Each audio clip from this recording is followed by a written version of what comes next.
बार बार उसके आसपास देख के धीरे से उठा लो। 500 रुपए आपको आगे नहीं बढ़ने देगा। अगर 10-20 नोट 500 के पड़े हो और आसपास कोई हो ना, और आपको फिर उनको क्रॉस करना हो, निकल जाना हो वहां से, फिर आपकी परीक्षा होगी कि आप कितने बहादुर हो कि आप उनको रौंदते हुए निकल जाओ। उनका कोई महत्व ना हो, जैसे रद्दी कागज ऐसे तुम्हें, लेकिन ऐसा नहीं होगा। अगर एक कदम चलोगे, पीछे 500 का नोट है, आगे 2-4 नोट पड़े हैं, तो आसपास पहले दृष्टि जाएगी, कोई देख तो नहीं रहा है, फिर धीरे से उठा लेंगे। भले हम वो कहीं दान पेटी में डाल दें, लेकिन उठा जरूर लेंगे। क्यों उठा लिए? क्योंकि महत्व है, धन में महत्व है, भोगों में महत्व है।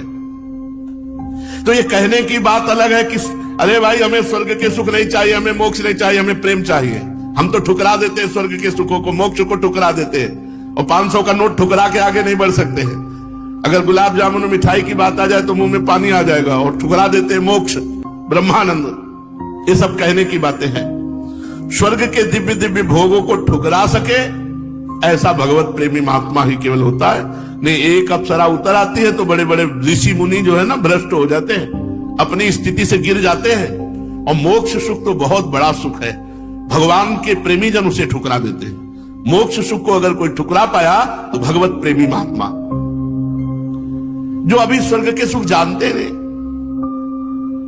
अब जैसे पहले ऋषि मुनियों के पास जो है अप्सराएं आया करती थी, बोले अमुक ऋषि के पास, जैसे विश्वामित्र जी के पास बोले मेनका जी आई, उनके पास अमुक आई। अब नहीं आती है, जरूरत है नहीं।